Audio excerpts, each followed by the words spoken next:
Olá, sejam bem-vindos.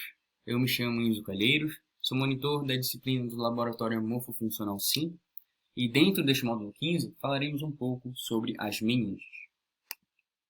Bom, então nós precisamos saber quais são as três meninges que existem no encéfalo.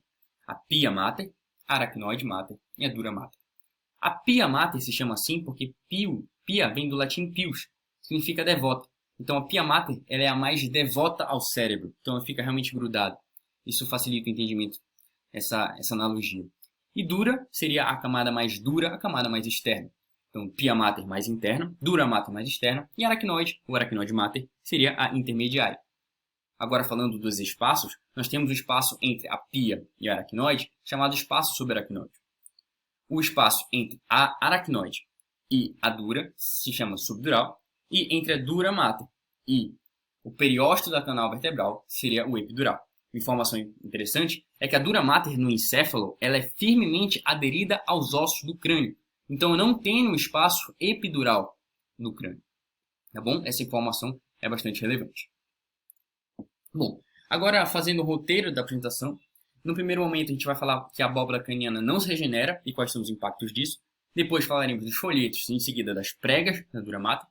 Após isso falaremos dos seios venosos, das cisternas subaracnoides e fecharemos falando de hematomas intracranianos. Então, a abóbora craniana ela não se regenera. Ela não tem periósteo na sua parte interna. Tem apenas um folheto externo da dura mater, que a gente vai falar em breve. Assim, por conta dela não possuir periósteo, ela não possui capacidade osteogênica.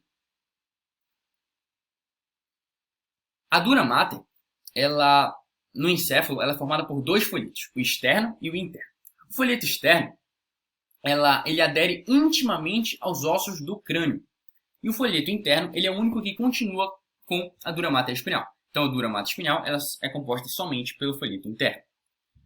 Em algumas áreas, o folheto interno ele se desprende do externo. No local que tem as duas é a dura mater do encéfalo. Então, no encéfalo, em alguns locais, o folheto interno da dura mater se desprende do externo da dura mater, formando pregas. Nós temos quatro principais pregas da dura mater. Temos a foice do cerebelo, a foice do cérebro, a foice do cerebelo também, a tenda do cerebelo e o diafragma da célula. Nessa imagem, a gente consegue ver a localização de todas. Nessa mais superior, nós temos a foice do cérebro, temos o diafragma da célula mais anterior e posteriormente temos, fazendo relação com a posição do cerebelo, a foice do cerebelo e a tenda do cerebelo. A foice do cérebro ela se localiza próximo ao septo vertical mediano, separando os dois hemisférios, ela fica bem na fissura longitudinal do cérebro. Já o diafragma da célula é uma lâmina horizontal, que ela fica, na verdade, ela está relacionada com a célula túrcica. Então, ela fecha a célula túrcica superiormente, deixando apenas um orifício que passa a haste hipofisária. E as que fazem relação com o cerebelo. A tenda do cerebelo, ela se projeta com um septo transversal. Então, ela divide o lobo occipital da região do cerebelo, separando a fossa posterior e média do crânio, e forma os compartimentos supratentorial e infratentorial. Aqui é um ponto relevante. A tenda do cerebelo é ela que divide supra para infratentorial. Então, sempre que você vê, ou no módulo de neuro, ou na prática de neuro, falando supratentorial é acima da tenda do cerebelo e infratentorial é abaixo dela. A borda livre anterior da tenda ela é chamada de incisura da tenda e ela se ajusta no mesencéfalo.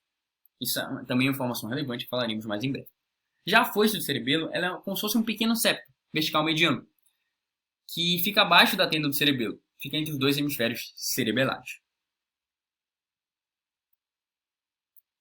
Por que seria importante? Nós falamos anteriormente da hérnia de Uncus, que seria o número 3, está errado aqui. O número 3 é um tumor que aumenta a pressão no espaço supratentorial. Nós retiramos da aula de líquor e hidrocefalia, fazendo a protusão aqui no número 3 para a incisura da tenda do cerebelo, comprimido o mesencéfalo. Primeiro o terceiro, depois o quarto. Então, com uma hérnia de Uncus, eu tenho uma lesão que faz a protusão da incisura da tenda, que nós vimos anteriormente, causando uma lesão do terceiro, no oculomotor, e no quarto, no troclear. Porque o oculomotor situa-se na base do pedúnculo cerebral e o quarto situa-se no véu medular superior. Uma informação relevante também seria que as terminações nervosas responsáveis pela cefaleia se localizam aqui. O encéfalo ele não tem terminações nervosas sensitivas, ele não pode sentir dor. Diferente das outras meninges, a dura mater ela é ricamente enervada. Então, toda sensibilidade intracraniana se dá por dois fatores. A própria dura mater e pelos vasos sanguíneos. Então, quem sente dor de fato seria tanto a dura mater quanto os vasos sanguíneos. Agora, é relevante falar dos 6 seios da dura mater. Primeiro, nós temos o seio sagital superior, o seio sagital inferior, segue mesmo sentido de movimento, o seio reto, o seio transverso, seio occipital, mais embaixo, e o seio sigmoide, fazendo como se fosse um S, sendo assim um facilitador de memorização. Os 6 seios venosos da base nós temos quais? A gente tem o plexo basilar, o seio intercavernoso, o seio esfenoparietal aqui de cima, o seio cavernoso, propriamente dito, o seio petroso superior e o seio petroso inferior. Lembrando que sempre temos bilateralmente. Cisternas da subaracnoide, nós temos 6. A cisterna quiasmática, a interpeduncular, a pontina, a cisterna cerebelo-medular, a cisterna da fossa lateral do cérebro e a cisterna superior.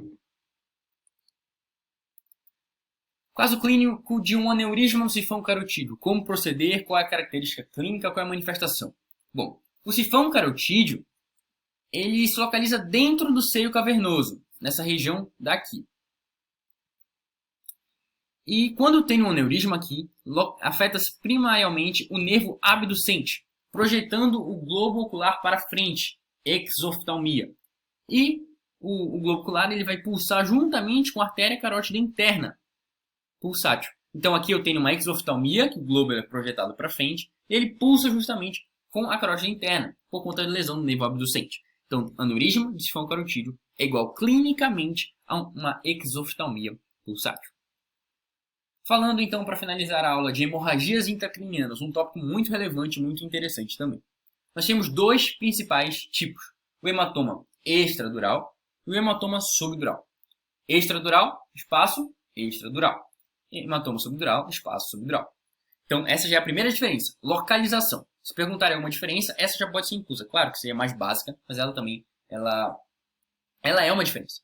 O extradural também pode ser chamado de epidural. Então não estranhe se vocês verem chamado de epidural em algumas fontes de estudo. A primeira diferença seria que o extradural tem sangramento arterial, enquanto que o subdural venoso. Esse é um tema muito legal de estudar comparativamente. Eu sugiro que seja assim o estudo de vocês.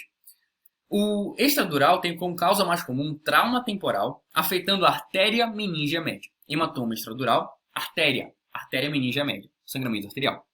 Já o subdural tem um trauma na ruptura de pequenas veias, sangramento venoso.